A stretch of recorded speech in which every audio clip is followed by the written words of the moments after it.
Hi, this is Shankar. Today I am going to explain Armstrong numbers. This video is useful for primary and upper primary class students. Here my topic is Armstrong number. Armstrong numbers is nothing but, according to definition, a number for which the sum of the cubes of the digits, sum of the cubes of the cube is nothing but power, cubes of the digits is equal to the original number,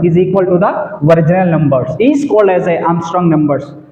I'm going to explain through example. Here 153 number is there, but according to definition, sum of the cubes of the digit means, for example, 1 digit, 5 1 digit, 3 is 1 digit.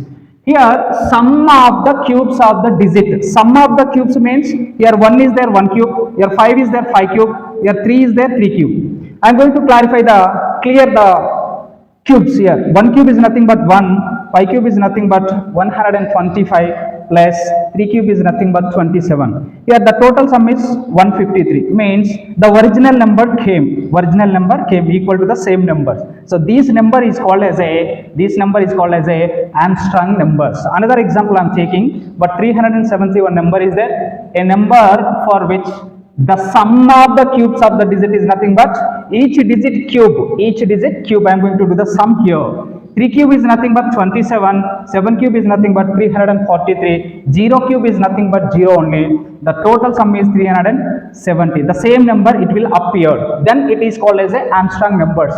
Sum of the Armstrong numbers, 0 is the Armstrong number, 0 cube is nothing but 0 only.